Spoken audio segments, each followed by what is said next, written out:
Don't ever laugh as a hearse goes by, for you may be the next to die. They wrap you up in a big white sheet, from your hair down to your feet. They put you in a big black box and cover you up with dirt and rocks. And all goes well for about a week, and then your coffin begins to leak. And the worms crawl in, the worms crawl out, the worms play pinnacle on your snout. They eat your eyes, they eat your nose, they eat the jelly between your toes. A big green worm with rolling eyes crawls in your stomach and out in your eyes. Your stomach turns a slimy green, and pus pours out like whipping cream. You spread it on a slice of bread, and that's what you eat when you're dead. And the worms crawl out, the worms crawl in. The worms that crawl in are lean and thin. The ones that crawl out, they are fat and they're stout.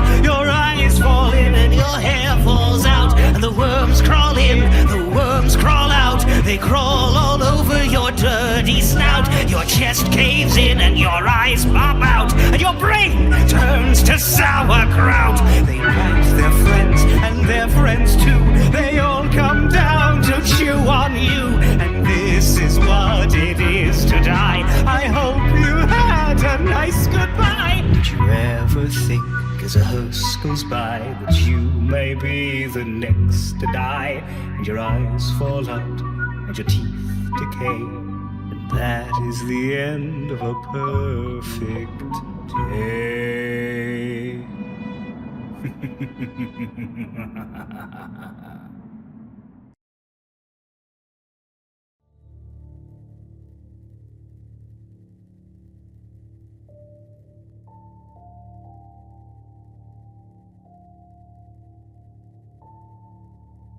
Hello and welcome, everyone, to another session of Styx and Bones. All is well. I made sure to go through that fast so that you couldn't interrupt me in the middle of that with a hello there. And before we jump into any kind of recap, anything along those lines, let's introduce our lovely Coterie of Death tonight. A little bit lighter once again this session, but hopefully we should get everyone together soon. Starting with Kieran. Go ahead. Howdy, I am Kieran, aka Caradan Zero, and tonight I am playing Christoph Giovanni. Hello, I am Jono. I am playing Dr. Daniels. I am Satanic __ Bunny, also known as Bun Bun, and I will be playing as Jessie Hill. Now, things have been interesting for the Munich Coterie. The mother is gone. But 6 months ago, the Coterie of Death, sans Jessie Hill, was dealing with the Cosa Nostra's problems, family issues with the brothers Alfredo and Antonio, where Alfredo, the bigger brother, had returned to Munich to take over the Cosa Nostra crime family within Munich, but also to search for his daughter, Karen Shaw. What wasn't known by many was that Alfredo was in fact a lupine, along with his daughter, Karen Shaw. That was 6 months ago. And now with Mother Anja gone, mysteriously vanishing and leaving the family, her children have been left to pick up the pieces. Her first child, Marlo Putanesca, returned and was backed by the Anziani Council to become the new patriarch of Death for Munich. Ciambellano requested the Coterie of Death's assistance to obtain a sarcophagus to assist the decaying frame of Constantia, Priestess of Bones, who 6 months ago had been plucked from the Tempest and placed into the body of Gunther Hildebrand. The item proved problematic on its own, being held by a Zemisi under a decaying manor named Schloss. Deals were made with Schloss where they had traded a burial urn with it to retrieve the sarcophagus. They took this back and conducted a ritual with Ciambellano to bring back Constantia, rebuild Gunther's body that was decaying. Now, one of the Coterie members, Franziska, had been taken away to a getaway off the coast of Croatia. We'll hear about those tales a little bit more when it becomes a bit more relevant to the session, in future sessions, I guess. But as for now, the Munich coterie stayed behind, where the anarchs were proving a little problematic, and they attacked poor Dr. Daniels.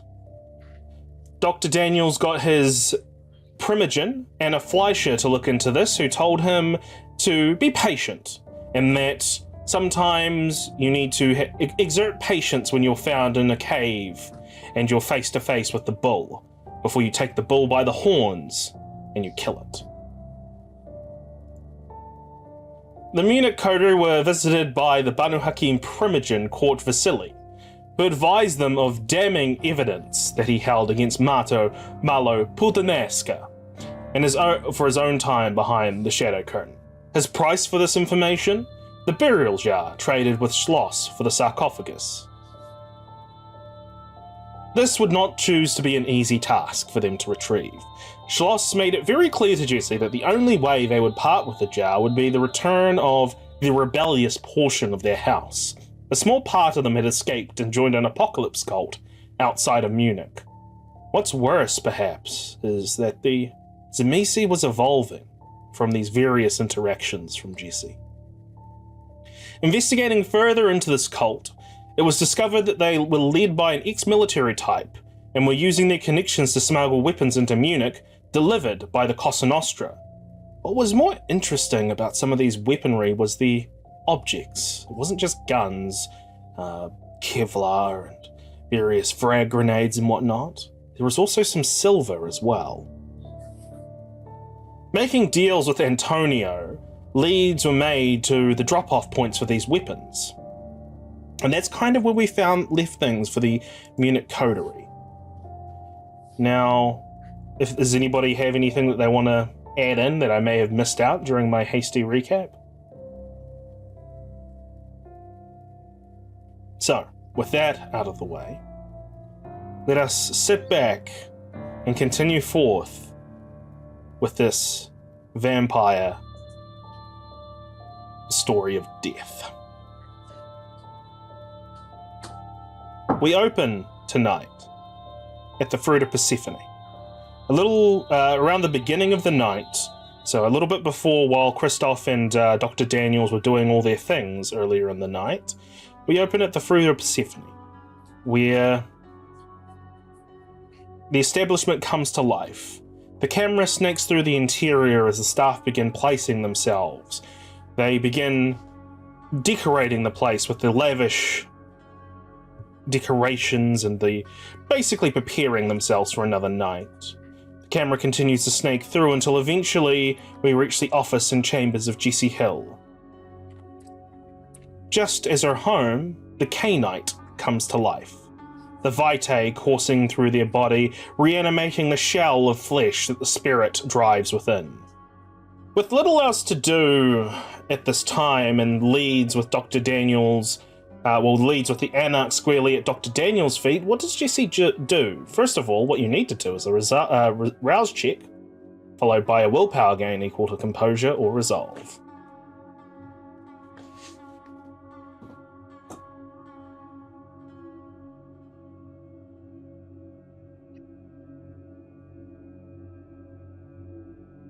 Succeed.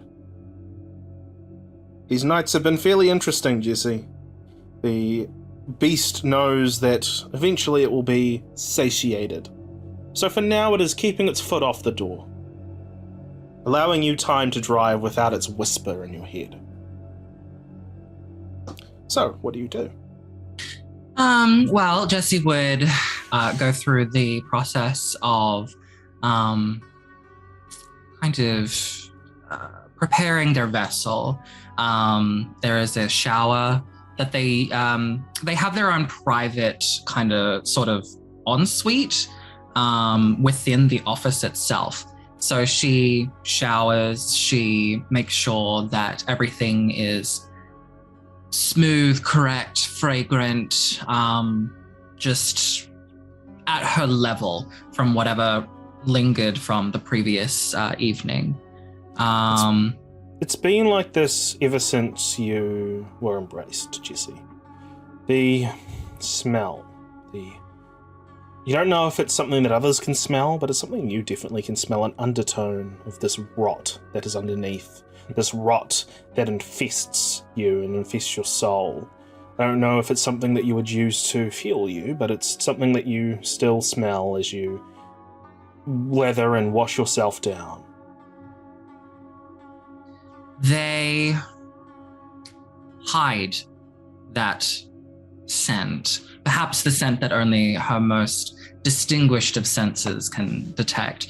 Nonetheless, they drown it out in expensive perfumes and balms and oils. And when everything is done, there are two main things in their mind. One is to check in with Renee and what they have kind of discovered, and if they have completed their assignment. And the second one is to kind of suss out what's been going on with the Samdi that she managed to convince to come into her lovely establishment. First things first. As you sit down at your desk, begin to go through your notes, begin to go through what you wish to do, you notice that that there is a delivery slip on the desk. A delivery slip for a tattoo, for the tattoo gun, the tattoo implements that were ordered by the seneschal who will be visiting tonight. So that has been already delivered into their secluded room. Second thing, you go to call Renee, or do you text? What's the appropriate follow-up for Renee? I believe I would send a text that just simply says, like, report, which does not mean send it through electronically, it means come to my office. She messages back and she says, out of town. Search has taken me out of town. And then she will send a number of emojis, a cross, and dollar bills.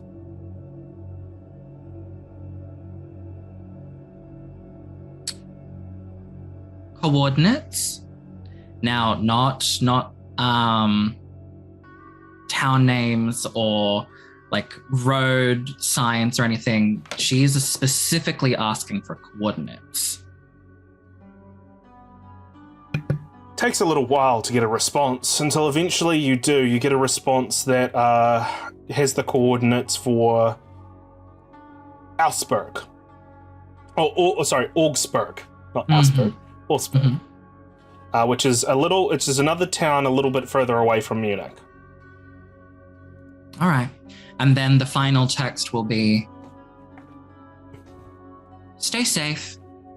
Come back to me, my love, soon." And then a black heart emoji. You just get a response, always.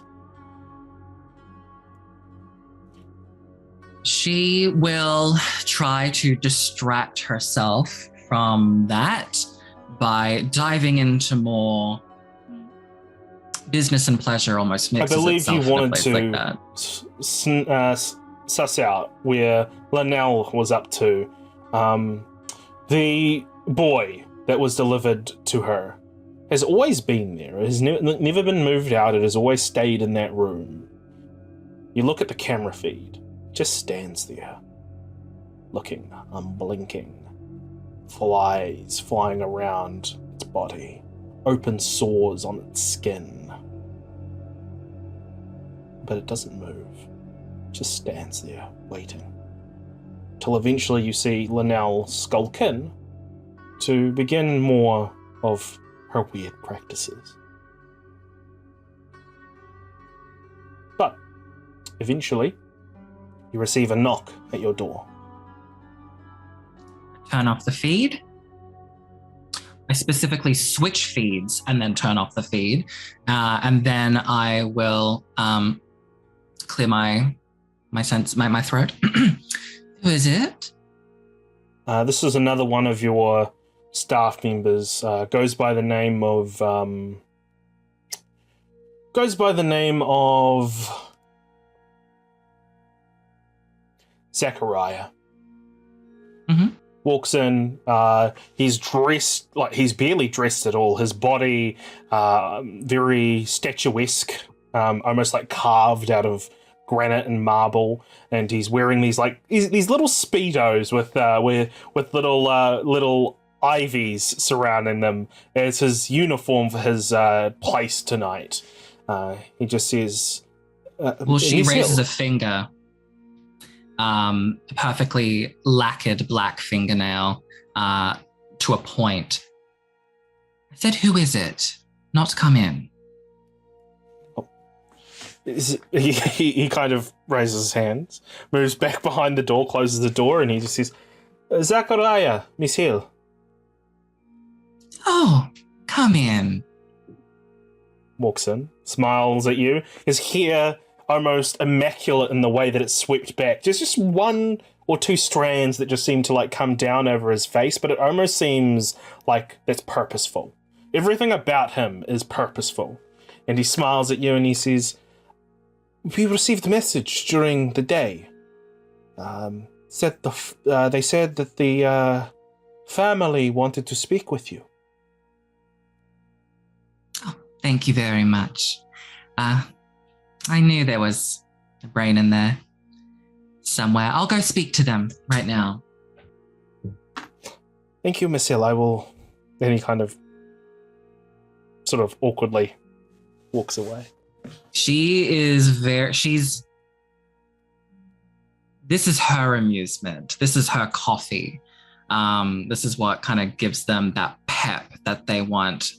Another person's discomfort, another person's anxiety, and that anxiety that kind of wafts off of that man, that sculpted perfect man, is like it's like a perfume that you can't bottle. And so with that kind of being imbibed, being revitalized by that experience, she'll prepare to go and visit the family.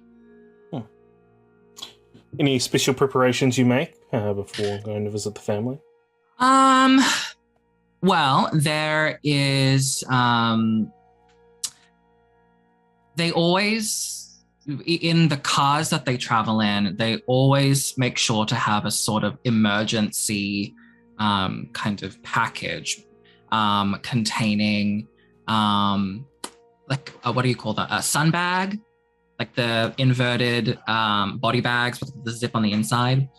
And that's kind of like rolled up so that it looks like some sort of umbrella or top or something. And that's to the side. There's a blanket, cleaning supplies in the back. And she brings one of her bigger, albeit still very beautiful handbags, and just like a little mace, usual stuff in a handbag.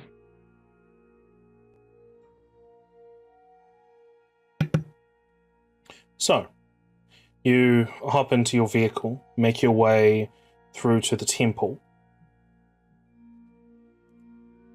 and well, actually, before you do, an important figure meets you at the front of the establishment.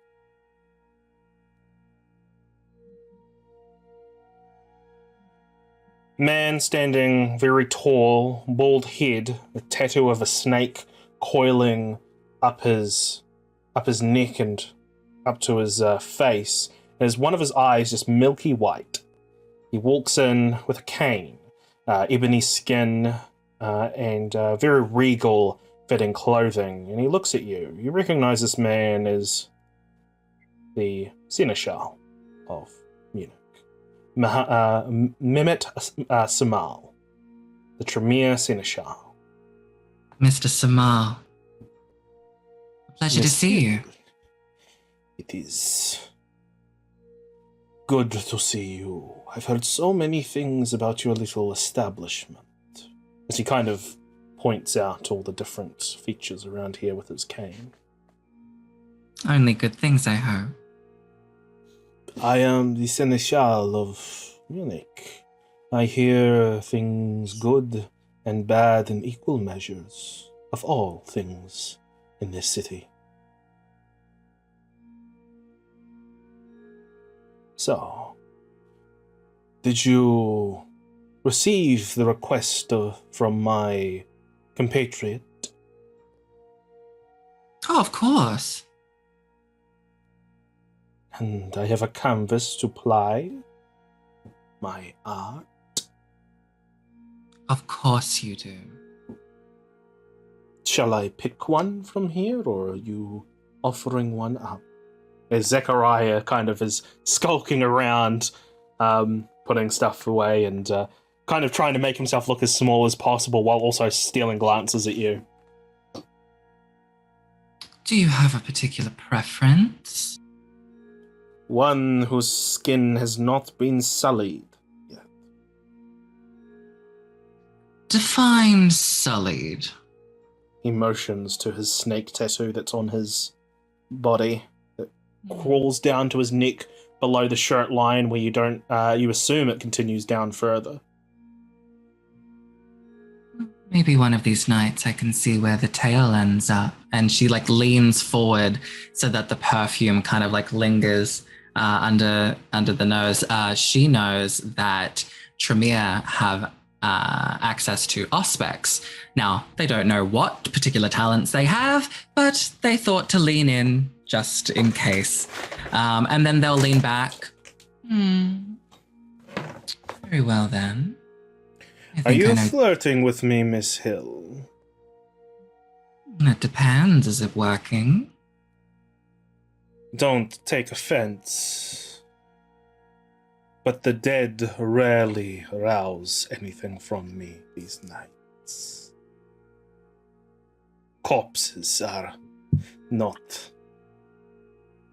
well, things I should probably not finish saying. Oh, well, as someone as distinguished and experienced as you are, I'm sure you'd note that anything in this weird world of ours is possible, and in my establishment, a great many more. But we will not talk more about it. Zachariah. Yes, Miss Hill, yes. And he sort of clambers his way towards you, his feet smacking against the marble floor. I have a friend I want you to meet. And then looks back to the client.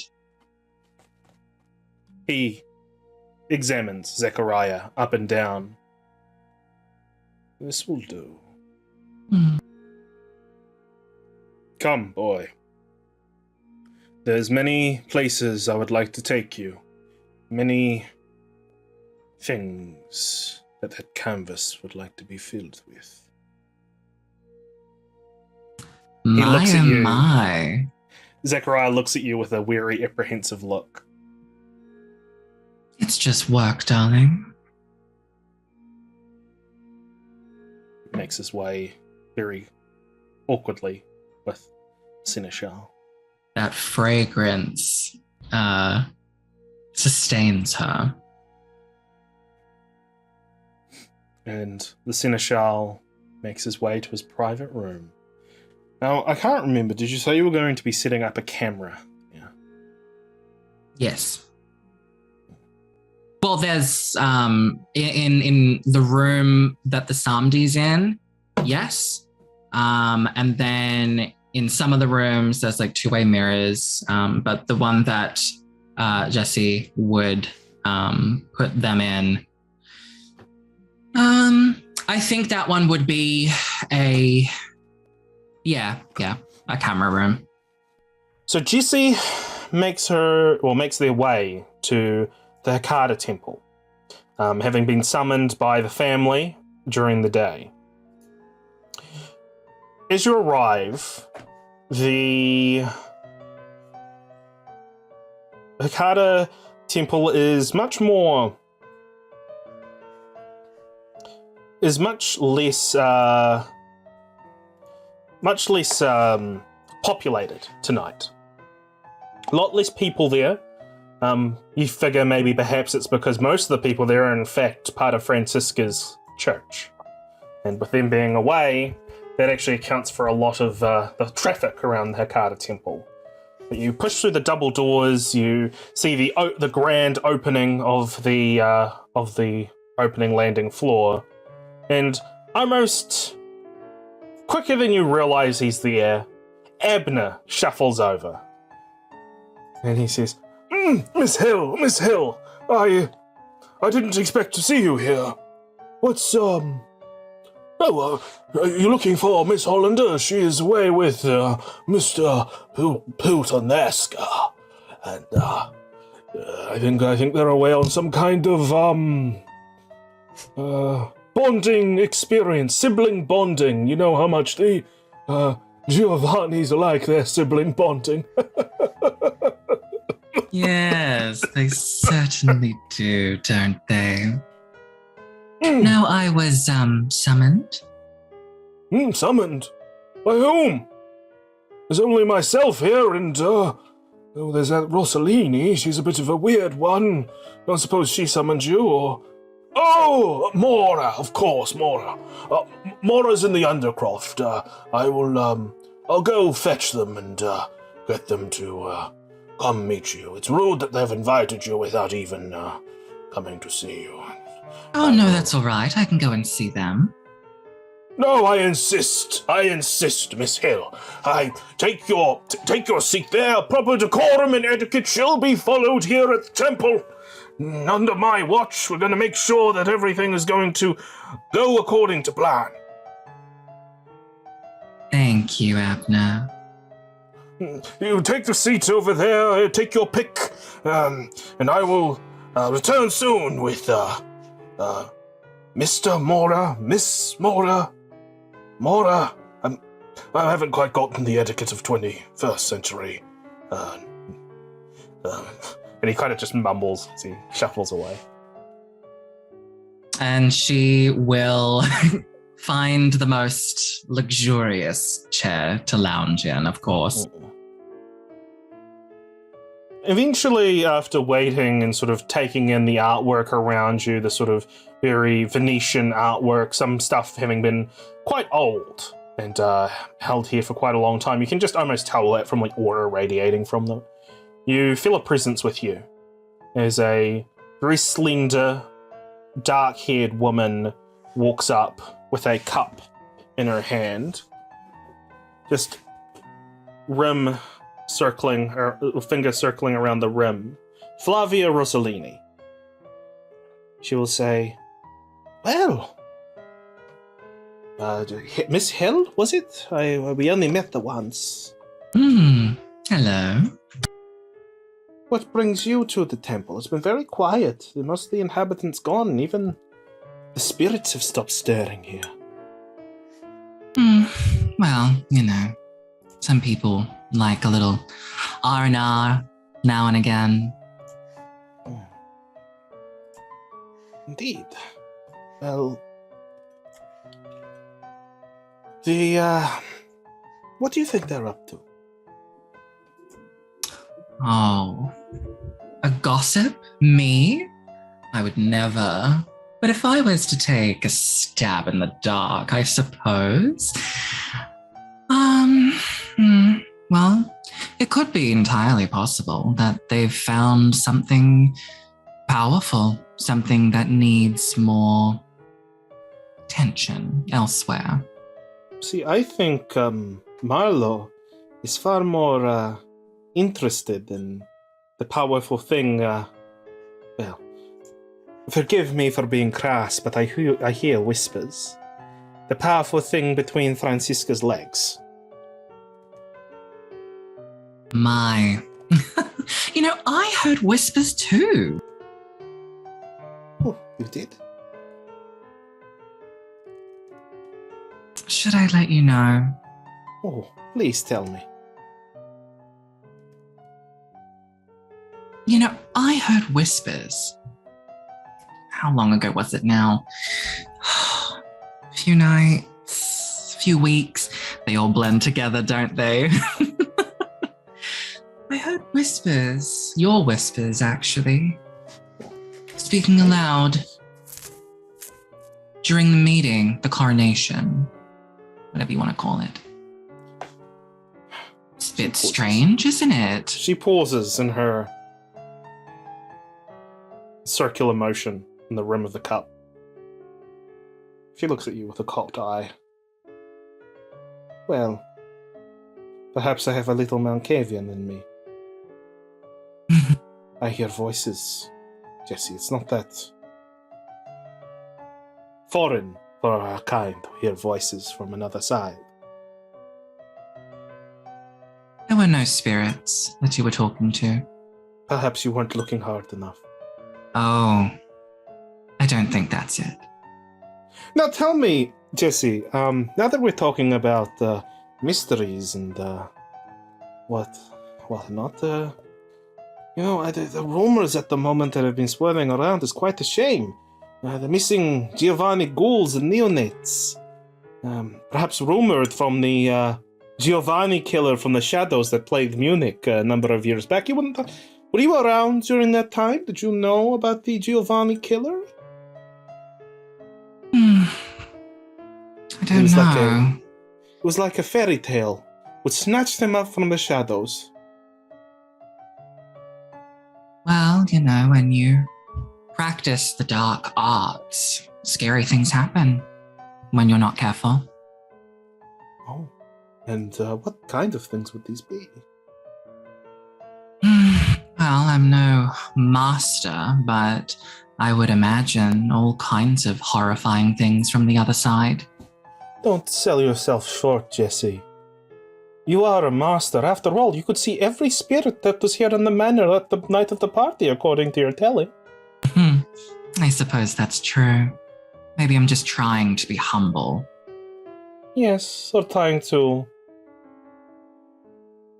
throw somebody off the scent. But that is okay. That's not what I'm here. I don't have any great love for the Giovanni. We are siblings, but after all, I am a Rossellini. What I am curious about is what you and your friends were carrying in here for Mora the other night. Seemed awfully big and important. Yes, it was. Very interesting, too. Have you had the chance to speak with Mora? No, not quite yet. Mora makes the spirits around me a little bit quivery. Well, it is what it is, I suppose. And I do hope Christoph is coping well after the disappointment during the feast. And also with his son Franziska being away for a number of nights, as I said, who knows what Marlowe and Franziska can be up to away in their travels in Croatia. I'm sure Christoph is very happy about that. Well, the family ties are strong. I have full faith that Franziska will return from this excursion with, dare I say, a little boredom. They seem to be the kind of sort that likes to just read books and practice their craft, which is admirable. But boring. Sometimes we need a little boring. Boring sometimes means stability. You know what would be interesting? If she managed to wind Marlowe even further around her finger. Marlowe has a penchant for mother issues. Perhaps she reminds him too much of dearly departed Mother Anja. And if she's smart, she can use it to her advantage. You seem to be awfully interested in other people's lives. What's going on with you? Jessie, Flavia, Please don't talk my kin's ear off. Jessie, I'm glad you could come. Thank you for summoning me. Yes, well, I must leave you to it. Have a good night, Jessie, and surely we will see each other again at some point in the future, I'm sure. I guarantee it. Enjoy. As you leave, what kind of feelings are left with you as Flavia Rossellini turns her back to you to nod at Jessie and Mora before entering the temple further? Disgust. What is that face for, child? What face, my pretty one? The way that you've contorted your mask. You seem to not be harboring any love for the Rossellini. Well, I'm not one to gossip. Come, you wanted to speak? Is there a more That private is a lie, place? Jessie. You are very much the one to gossip. But that's okay. You're of my kind. Let us walk. You two walk towards the undercroft of the manor. Do you say anything to Jessie and Mora as they're leading you down through the manor? You know, that Rossellini, quite intrigued with the lives of others. Quite bashful about their own goings on, I must say, though. Yes. You know, they were actually talking about you. You and your project, actually. I suppose I should narrow it down. The sarcophagus. I figured. That is not my project, Jessie. That is the project of the families. My will is the will of the families. I study and research for the family. We are one group now, and sometimes cousins may rival and bicker amongst each other and spread gossip. You best pay it no heed. They were...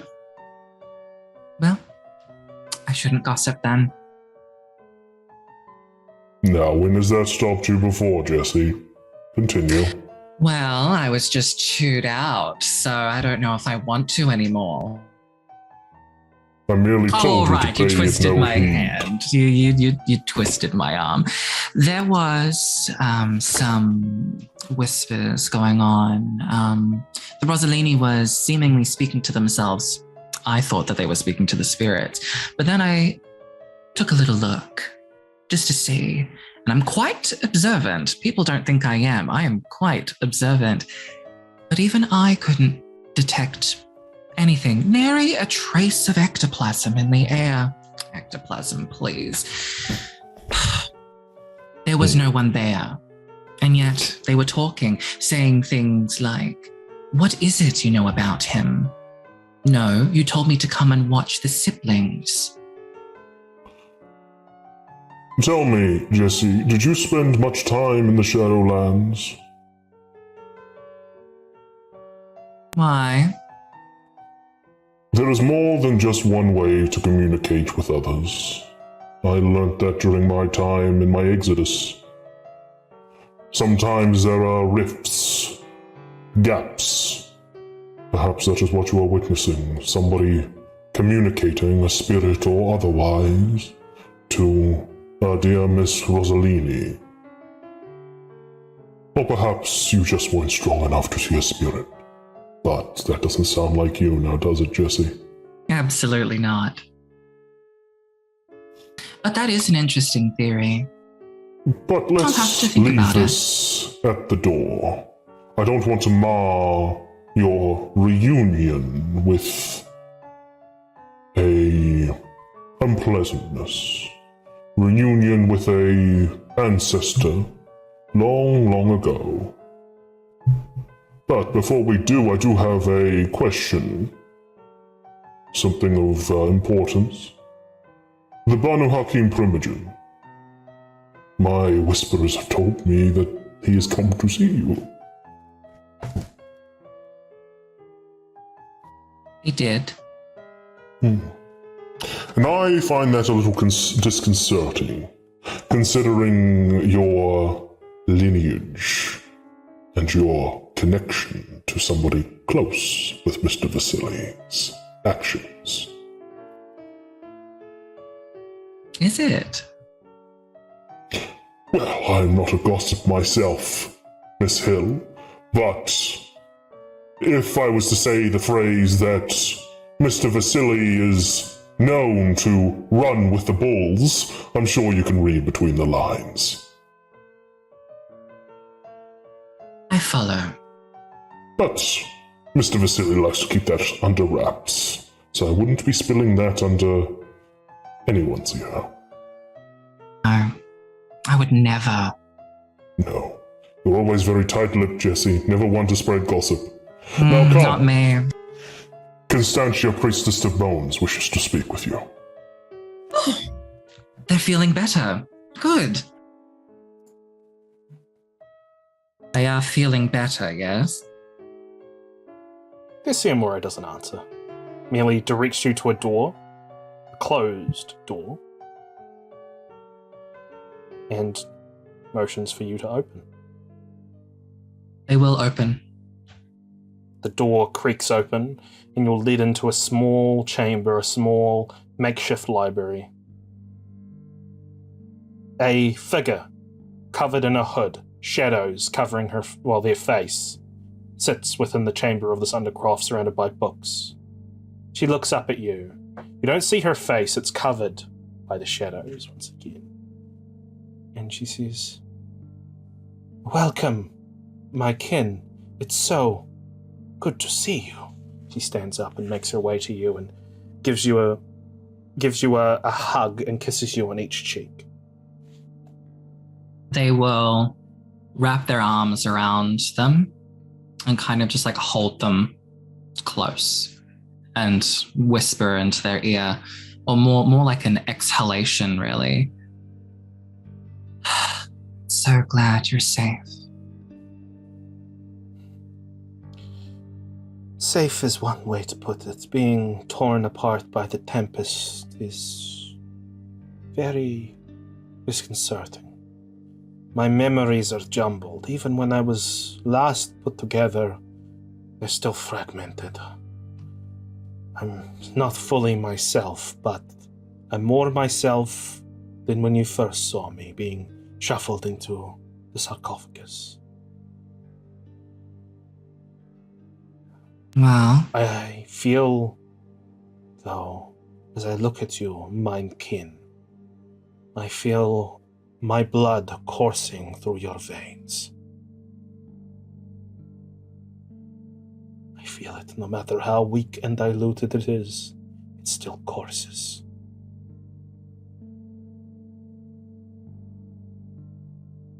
yes, I am the wearer of the rose gold mask these nights.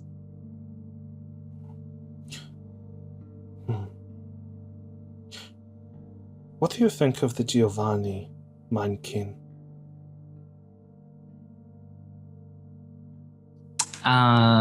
Jessie looks behind them towards the door to see if more is around. The door is shut. What are you looking at, mine kin? It's just us here. Well, walls have ears.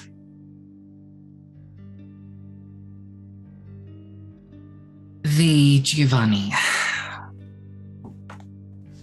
I have a complicated feeling about them, if I'm to be honest.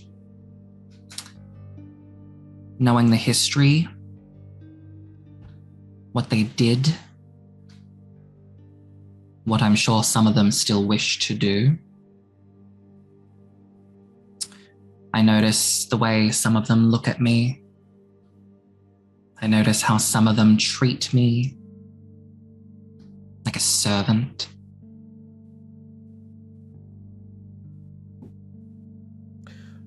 I remember when Cappadocius first brought Augustus to our temple. Mine and my sire, Japheth, we could see the rot festering within his soul. The power that he lusted after. Cappadocius overruled us, brought him in. My memories after that are disjointed, but I do remember heartbreak over how our clan has gone. See, if you were to ask me, well, if you were to ask Giovanni, based on these tomes written by these victors, the Giovanni, they would call themselves usurpers, ones that have taken the clan for themselves. But no, that is not how I see it, and it's not how it is. They are mere puppets. This was Cappadocius's plan all along. As to what that plan is, I don't know. I'm just annoyed that the Giovanni got to kill him before we did.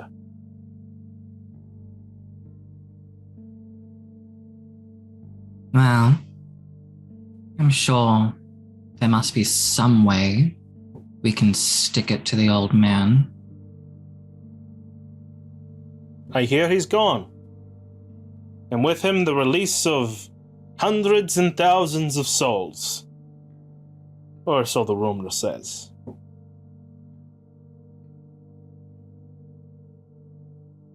Final fuck you. Another vengeance stolen from us. They just keep stealing, don't they? They do.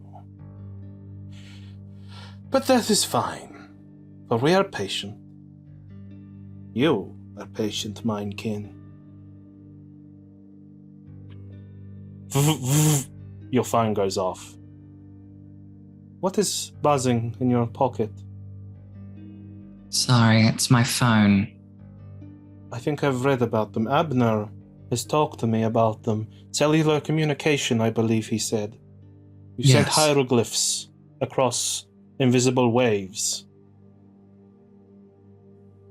More or less. Very fascinating technology. Things have changed so much. It's very And- overwhelming. Jessie will reach out and take their hands in her own, and there will be ample time for you to learn, should you wish it. Before you make your leave, Jessie, did you speak with the Camden? Have you met the Camden? The de Camden? Yes. Not personally. I wonder how he is these nights. If he's still in love with that Ventro. Is he still around? Is it the bull man? Bullshit man, almost like. Well, I'm glad someone said it.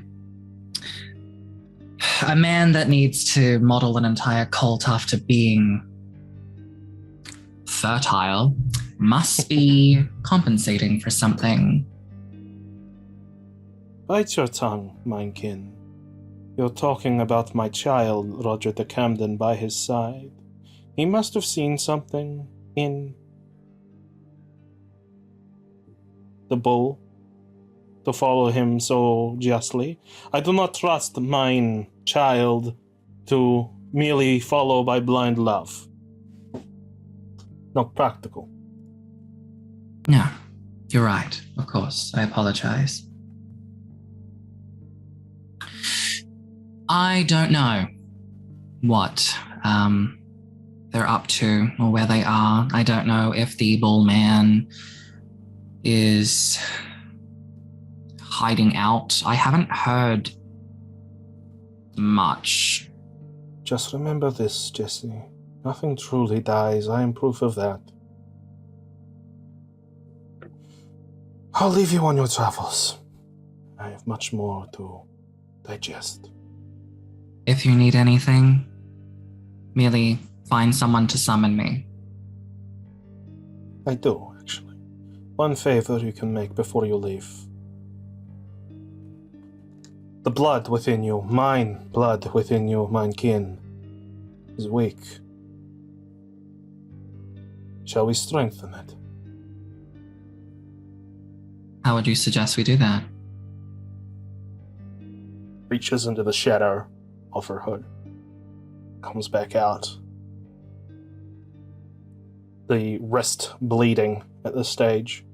I don't know if this will work, considering this is a borrowed body. Consider it a gesture, if anything. Are they inviting me to drink? Yes, they are.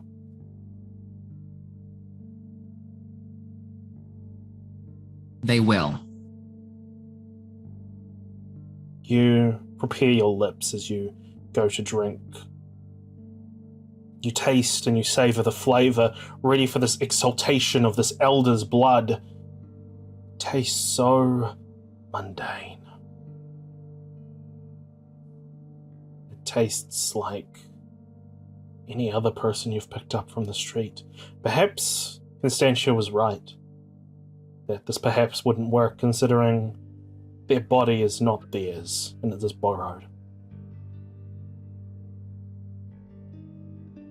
But Constantia withdraws their hand, nods, and returns to their desk, leaving you to go away.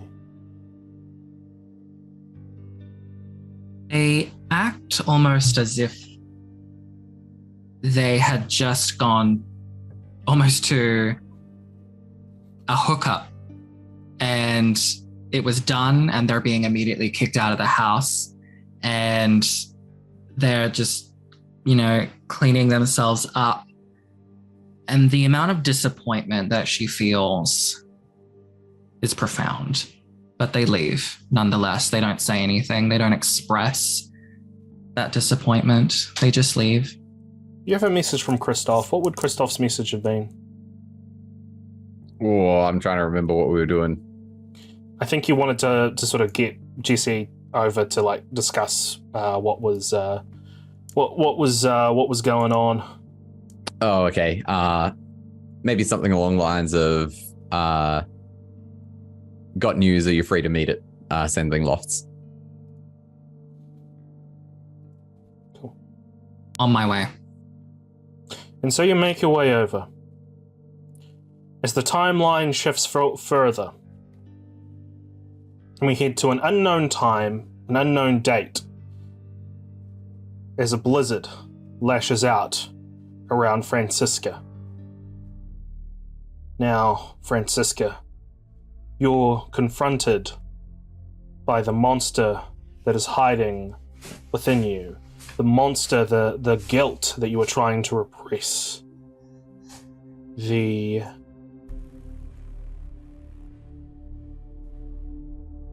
shadow of Karen Shaw as a grown lupine facing you. Spirits circling this body in the middle of the storm as Karen lashes and gnashes its jaws towards you as angry spirits emerge and mirror the wolf's movement. It circles you, ready to strike out. What do you do?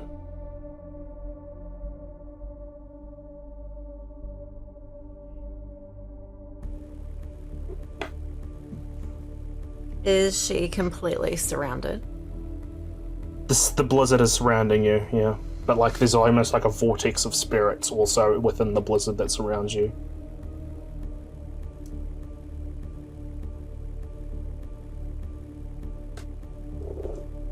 I wait. She waits for them to take action. Because she is not afraid of death. So she will let it come to her. They will lunge at you, Franziska, with their teeth and claws. Are you going to try to dodge out of the way? Yes. Give me an athletics plus dexterity, please.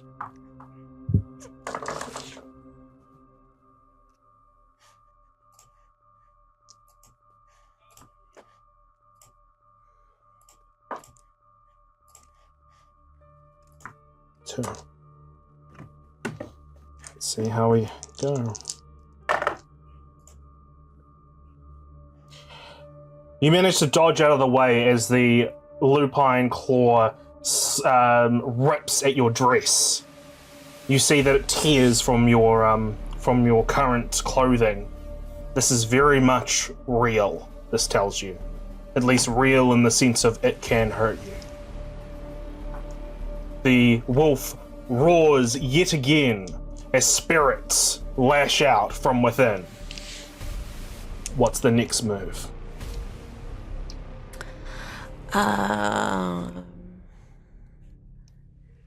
She will touch it and activate Aura of Decay. Very well. Do you mind posting what Aura of Decay does in the chat, please, just so I can remember?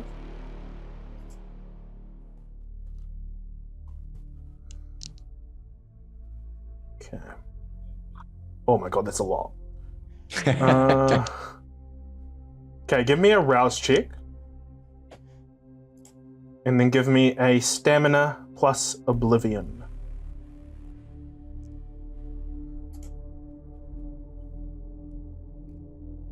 I'm going to rouse the blood as well. Very well. Messy critical. Okay. Okay, can you just read what it does, and then I'll do my roll, and then we'll kind of figure out where we go from there. So.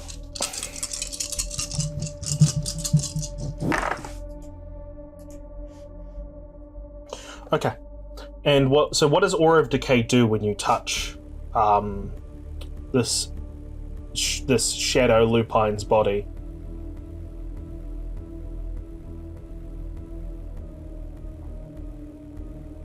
Bunny, it looks like you've got something to say. So if you've got anything to say, feel free to jump in to assist us.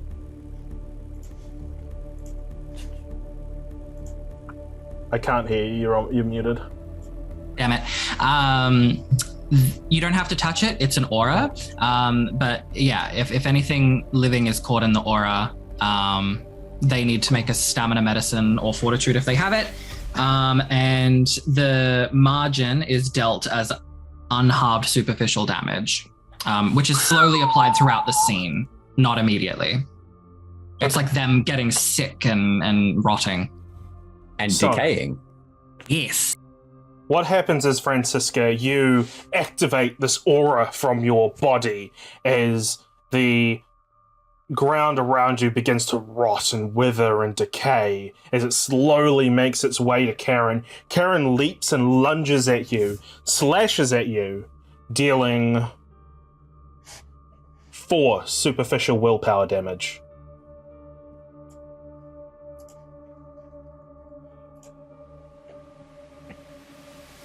But the wolf starts to cough as these spirits are just coming out of its body, and it's like almost a spew that is slowly coming out. As you were slashed, your satchel was also slashed, which had the iron pendant in it that has fallen on the ground. And it seems as if a mixture of your aura of decay and this pendant that's before it is weakening this wolf, making it prone for this last turn.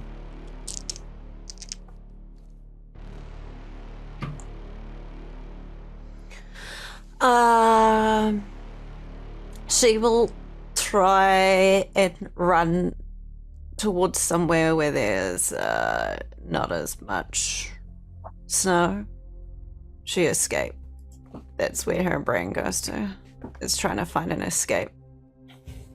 You go to try to run. You find yourself exactly back to where you were. It's almost like the storm is bringing you back to bringing you back here constantly. But the wolf is still hacking and coughing as the shadows just spill from its maw.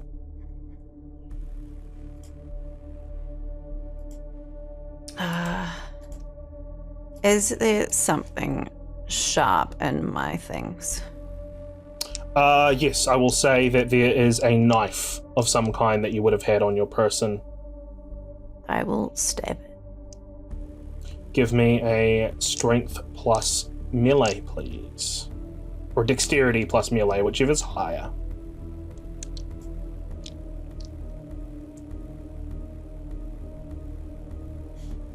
Is there anything special about this? Is it like a scalpel? Is it a like a ceremonial dagger? Is there anything special about this particular weapon? I would imagine it is a scalpel, actually. And what's the meaning of the scalpel to Franziska? Is it merely a tool? Or is it something that has some more significance to Franziska? It would have been the scalpel she had since a child, where she did tests on the animals that she worked on, and has carried it through her whole life. Very well. As you go to... We're not even going to worry about that, because as you go to glide your blade over this thing as it is coughing and hacking, it's almost like you take control of the situation. It's almost like you take control of whatever it is that you're in the middle of. But you find yourself standing above the wolf as it shrinks in size, almost like one of those animals that you used to experiment on when you were a child, as you slide your scalpel across the chest of the creature. It howls in pain as more spirits emerge. What does Franziska do now that she has control over the situation?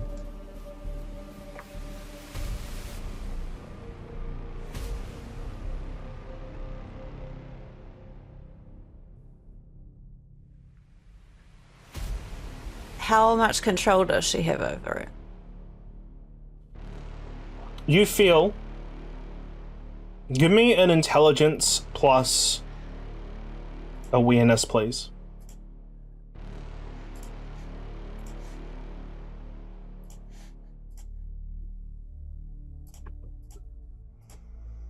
Three. The 3, that's enough considering what you've seen. This almost feels like a battlefield of imagination, a battlefield of wits. So as long as your wits are ahead of whatever force you are facing, you'll remain in control.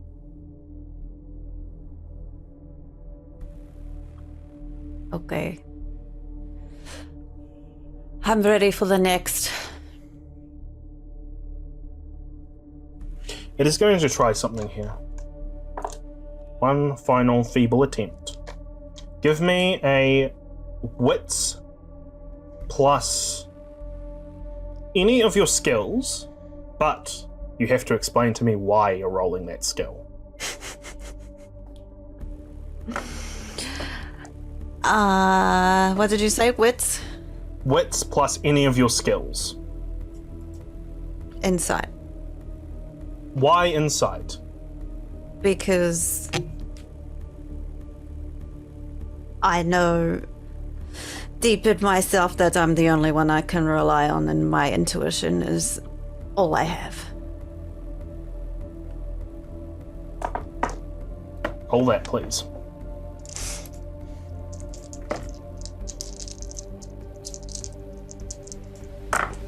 Four. You rely on your intuition as you dissect this wolf that has been shrunken on this plate, on this table. You feel it try to escape, try to exert its will, but you just stamp down on that, pressing down in the right places on the body to stop it from moving until eventually it just combusts into a series of shadows and just dissipates away. The blizzard stops. And you are led to a path within the snow and snow. It's a forested path ahead, with trees lining either side. Path forward, seemingly the only way ahead. Everywhere else around you, a abyss, a wasteland of white. Is there any blood left on her? Is her skirt still ripped? Your skirt is still ripped. You don't have any blood on you. It's all gone, but the skirt is still ripped. Satchel still ripped. Interesting. She carries forth, her head held high. You regain 1 point of willpower, having bested this part of the trial.